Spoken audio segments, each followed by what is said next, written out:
Proses adalah sekumpulan kegiatan yang saling berhubungan yang mengubah input seperti bahan baku, tenaga kerja, dan modal menjadi output atau barang atau jasa. Tujuan utamanya yaitu untuk meningkatkan efisiensi dan efektivitas dalam memenuhi kebutuhan pelanggan. Selanjutnya, elemen manajemen proses. 1. Perencanaan proses, yaitu menentukan sumber daya dan aktivitas yang dibutuhkan untuk menghasilkan produksi atau layanan. 2. Pengorganisasian, yaitu proses mengatur sumber daya dan menetapkan tanggung jawab untuk menjalankan proses. Yang ketiga yaitu pengarahan, mengelola tim dan sumber daya untuk memastikan pelaksanaan proses sesuai rencana. Yang keempat, pengendalian, yaitu memantau kinerja proses dan membuat penyesuaian jika diperlukan. Selanjutnya, perencanaan proses terdiri dari proses produksi, yaitu pilihan antara produksi massal, produksi batch, atau produksi custom, berdasarkan kebutuhan dan skala operasional. Analisis proses, yaitu mengidentifikasi dan memperbaiki inefisiensi dalam alur kerja. Analisis ini bertujuan untuk meningkatkan produktivitas dan mengurangi pemborosan. Selanjutnya, pengelolaan kualitas terdiri dari kualitas, yaitu mengacu pada tingkat kesesuaian produk atau layanan dengan standar yang diharapkan. Manajemen proses bertujuan untuk memastikan kualitas terjaga dari awal hingga akhir. Metode pengendalian kualitas yaitu melibatkan inspeksi, audit kualitas, dan penerapan standar seperti ISO. Dan yang terakhir yaitu teknologi dan inovasi dalam proses penggunaan teknologi, seperti otomatisasi dan sistem informasi manajemen, untuk meningkatkan produktivitas dan mengurangi kesalahan operasional. Proses kumpulan kegiatan yang saling berhubungan yang mengubah input seperti bahan baku, tenaga kerja, dan modal menjadi output, barang atau jasa. Tujuan utama adalah meningkatkan efisiensi dan efektivitas dalam memenuhi kebutuhan pelanggan. Selanjutnya, manajemen operasi dapat membantu perusahaan mencapai kesuksesan dengan cara yaitu meningkatkan kepuasan, meningkatkan pendapat, meningkatkan produktivitas karyawan, membangun reputasi, merek yang kuat, dan meningkatkan pangsa pasar. Manajemen produksi ke manajemen operasi terdapat lingkungan eksternal seperti di gambar ini. Input adalah suatu proses produksi variasi yang berbeda antara industri yang satu dengan yang lain. Untuk menghasilkan output, maka input harus melalui suatu proses operasional dan transformasi. Dalam transformasi, input menjadi output juga dipengaruhi oleh partisipasi pelanggan dan informasi kinerja sumber daya. Selanjutnya, karakteristik organisasi manufaktur meliputi 1. Produk berwujud, 2. Output dapat disimpan, 3. Kontak saat diproduksi dengan konsumen rendah, 4. Lebih mudah dievaluasi oleh pelanggan karena terlihat, 5. Padat modal. Selanjutnya, karakteristik organisasi jasa meliputi 1. Produk tidak berwujud, 2. Output tidak dapat disimpan, 3. Kontak dengan konsumen pada saat jasa diproduksi relatif tinggi dan diharuskan, 4. Tidak mudah dievaluasi oleh pelanggan karena banyak aspek yang tidak terlibat. 5. Relatif padat kaya. Dan untuk selanjutnya yaitu persamaan organisasi manufaktur dan organisasi jasa, yaitu 1. Organisasi manufaktur maupun jasa masing-masing tidak hanya menawarkan satu tipe hasil produksi. 2. Output perusahaan manufaktur umumnya dapat disimpan, sedangkan output perusahaan jasa tidak dapat disimpan. 3. Organisasi jasa umumnya mempunyai kontak dengan konsumen dengan frekuensi yang relatif tinggi. Selanjutnya, tantangan dalam manajemen operasi meliputi 1. Pertumbuhan sektor jasa, 2. Perubahan produktivitas, 3. Persaingan global, 4. Persaingan berdasarkan kualitas, waktu, dan teknologi. Selanjutnya, perbaikan berkelanjutan isu bisnis atau lingkungan, etika, dan diversitas. Selanjutnya, keputusan strategi dalam manajemen operasi meliputi 1. Perencanaan produk dan jasa, 2. Pengelolaan kualitas, 3. Perencanaan proses dan kapasitas, 4. Strategi lokasi, strategi tata letak, 5. Sumber daya manusia dan rancangan pekerjaan, 6. Manajemen rantai pasokan, 7. Keputusan persediaan, 8. Penjadwalan dan pemeliharaan.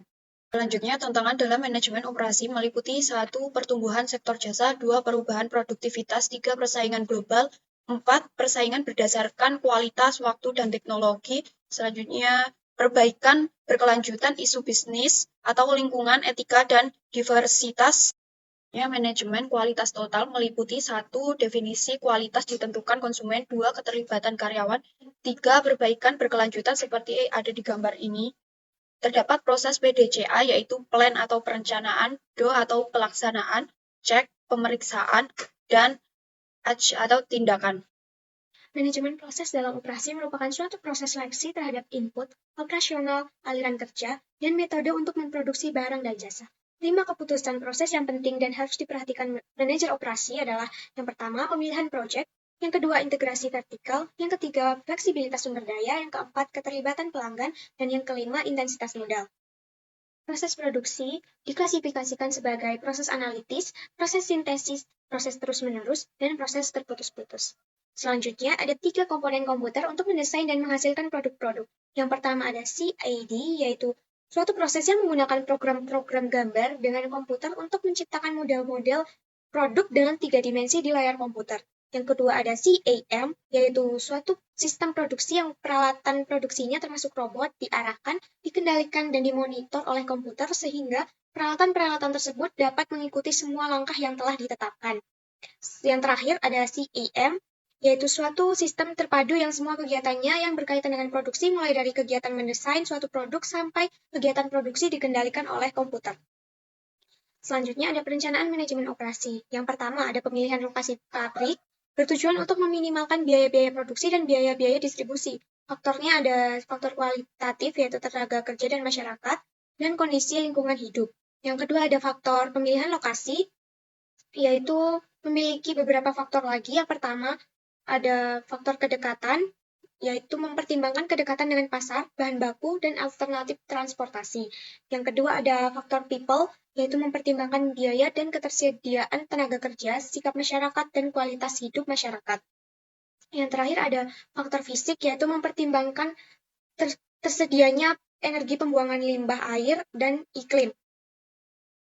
Selanjutnya yang kedua adalah perencanaan tata letak, merupakan keputusan tentang tata letak fisik dari pusat aktivitas ekonomi di dalam suatu fasilitas. Tujuannya untuk memungkinkan pekerja dan peralatan bekerja lebih efektif. Nah, sini ada 4 jenis tata letak, yaitu yang pertama tata letak proses, disusun berdasarkan fungsi. Yang kedua, tata letak produk berdasarkan urutan atau lini perakitan. Yang ketiga, ada tata letak posisi tetap, yaitu proyek yang di dalamnya produk dihasilkan rapuh atau sangat berat. Nah, yang keempat adalah tata letak campuran, yaitu menggabungkan 3 jenis tata letak yang tadi. Selanjutnya ada proses pembelian barang, yaitu yang pertama perusahaan menetapkan spesifikasi barang yang diperlukan. Yang kedua, departemen atau bagian yang memerlukan barang mengajukan permohonan pembelian kepada purchasing agent. Yang ketiga, purchasing agent mengirimkan order pembelian kepada pemasok. Yang keempat, purchasing agent akan menindaklanjuti dengan syarat-syarat pembelian. Dan yang terakhir, barang yang diterima harus diteliti apakah sudah sesuai dengan jumlah yang dipesan dan telah memenuhi spesifikasi. Nah, selanjutnya ada kebijakan pembelian yang harus diikuti oleh perusahaan, yaitu yang pertama ada sifat produk, yang kedua ada permintaan konsumen, yang ketiga ada ruang penyimpanan, dan yang terakhir ada tersedianya dana. Terdapat beberapa kebijakan untuk manajemen persediaan, yaitu kebijakan kuantitas, meliputi hand-to-mouth, forward purchasing, dan anticipatory purchasing. Nah, kebijakan pada pemasok itu meliputi captive supplier purchasing, single source purchasing, bid purchasing. Selanjutnya, studi produktivitas, yaitu yang pertama studi gerak adalah studi yang mengidentifikasi banyak dari jenis gerakan yang diperlukan untuk melaksanakan operasi tertentu. Yang kedua, studi waktu adalah studi yang menentukan jumlah waktu rata-rata yang diperlukan oleh setiap pekerja untuk melaksanakan operasi tertentu. Berikutnya ada langkah dalam pengendalian produksi, yaitu planning, routing, scheduling, dispatching, follow-up, dan quality assurance. Ada 2 kebijakan yang perlu dipertimbangkan dalam melakukan pembelian, yaitu yang pertama, kebijakan pembelian kontrak terjadi jika perusahaan melakukan negosiasi dengan pemasok. Yang kedua, kebijakan membuat sendiri atau membeli merupakan suatu keputusan atau kebijakan atas pertanyaan. Nah, selanjutnya ada konsep persediaan, yaitu yang pertama, economic order quantity adalah kuantitas optimal persediaan yang harus dipesan atau dibeli.